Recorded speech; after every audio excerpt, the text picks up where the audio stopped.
secondo alcuni scienziati, la rotazione della Terra starebbe rallentando. Tutto ciò comporterebbe l'arrivo di grandi terremoti, come già se non ci fossero, quindi peggioreremo un po' la cosa come sta.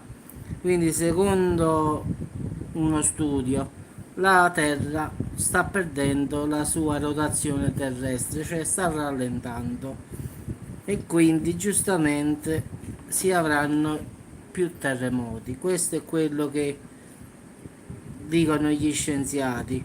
Questo porterebbe a grandi terremoti. Un globo che ruota più lentamente porta a terremoti più forti e più frequenti. In effetti la Terra, ragazzi, è come la state vedendo ora, cioè ruota intorno a sé sempre. Il motivo esatto non è ancora chiaro, ma gli esperti credono che sia dovuto al cambiamento forse del nucleo. Purtroppo non si sa il motivo perché sta rallentando, stanno studiando questa cosa perché negli ultimi 6-7 anni hanno notato una forte diminuzione della rotazione terrestre.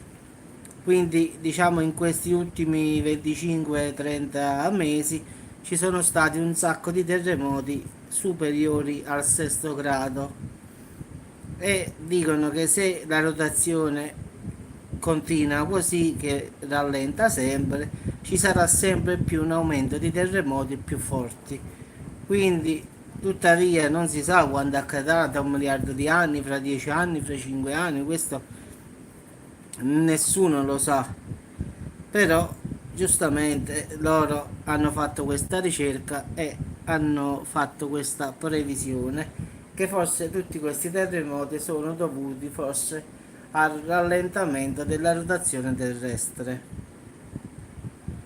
Quindi ragazzi, queste sono le cose che ho trovato su diciamo una rivista scientifica in inglese che dice che ci sta una correlazione tra la rotazione terrestre e i terremoti. Quindi più o meno gira la Terra, più forte saranno i terremoti. Quindi speriamo bene, qua ogni volta esce sempre qualcosa di nuovo, quindi speriamo che succeda molto molto più in là, perché loro non dicono una data esatta, può succedere fra 1 anno, 2 anni, 1 miliardo di anni, 10 anni, loro non lo dicono, perché anche non lo sanno nemmeno, quindi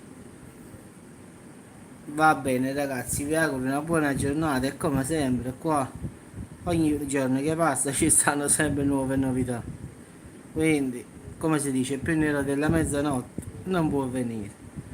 Un saluto a tutti ragazzi e ci sentiamo al prossimo video. Ciao a tutti.